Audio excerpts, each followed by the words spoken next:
Welcome back to the Arizona Daily Mix. I'll tell you, I'm very excited for this interview because we have Dr. Rizik here, and we have this young gentleman who is walking now and who is, how can I say, alive because of the procedure that we saw and performed here live on AZTV 7. Dr. Rizik, how are you? I'm doing great. It's great to be back. I've missed being here. So, well, we are so excited because you brought in this guest right here. And let's talk a little bit about the procedure. For those that might have not seen it, live heart procedure that has changed the way that people can have their heart and their life back. It's really remarkable. We've talked about this evolution, or really revolution, in heart care and in heart procedures. The procedure which you were a part of and Mr. Hughes was a part of was one that wasn't available just 4 or 5 years ago.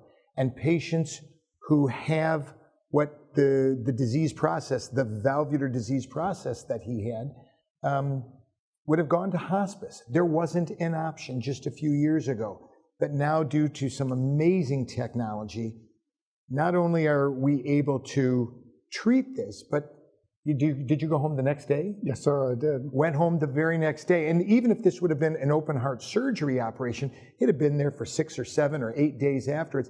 He went home the very next day. Wow, it's amazing. Welcome, Tom.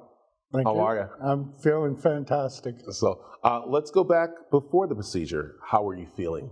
I was a pretty sick puppy. Yeah. I felt like I was drowning for weeks. I put off basically doing anything about it. I would be up all night because I couldn't lay down and breathe. I'd be for hours and hours every night, no matter what sleep position I tried. It was just the worst thing in the world. I went to bed like that on Wednesday night, and by Thursday afternoon, when the procedure was done, I was back to normal. Yeah, I know. You actually let the doctor know that he saved your life, and that's what this procedure is. Absolutely. I was just drowning, and I think had I not wandered into the emergency room and had the good fortune to, have well, you've mentioned it in some of your early interviews that it was a team effort. Yeah. And I was just so lucky to have a great team. And doctor, let's talk about that.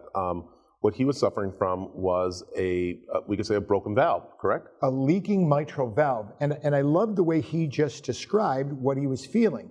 When I tried to lay down at night, I felt like I was drowning. That blood flow was moving backwards through that leaky valve and into the lungs. Well, during the day when you're sitting up, that fluid goes down to the bottom of your lungs. But when you lay flat, it layers out and really covers the entire lung, and you feel literally like you're drowning. You feel like you're suffocating. And what I love about this procedure is not just considering it a success, but he felt better the very next morning. The very next morning when I walked in to say hi to you, what did you tell me? Well, I think I thanked you for saving my life and that I felt fantastic. Well, that's important. Tom, I want to talk to you because someone out there right now is probably a little skeptic, a little worried about doing something like this. And maybe going, well, you know what, I'm going to hold off. Like you said you did.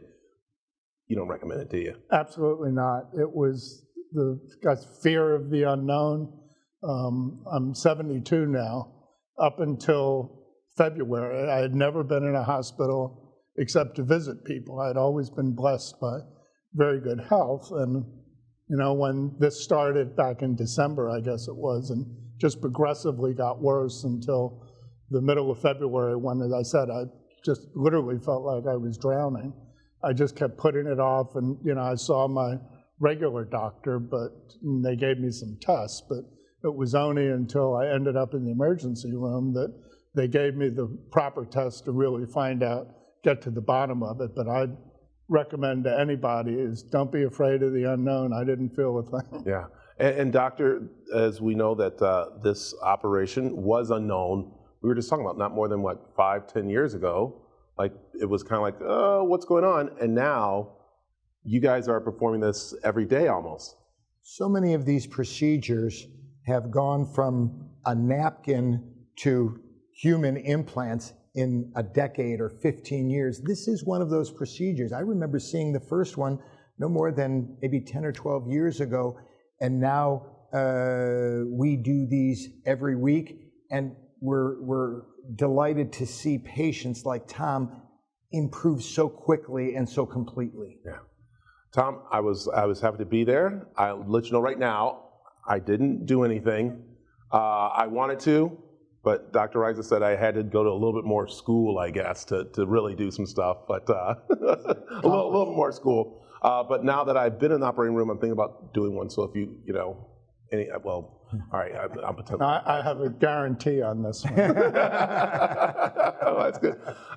Dr. Rizik, I'm looking forward to seeing what next. I'm hoping we can team up again, because this is so important to our community, so important to, of course, letting them know about the heart and being healthy in different ways and what the procedures are out there, so you don't have to be afraid and you can go home the next day. This is just one tiny little corner of our world. What you saw was a valvular heart procedure involving the mitral valve.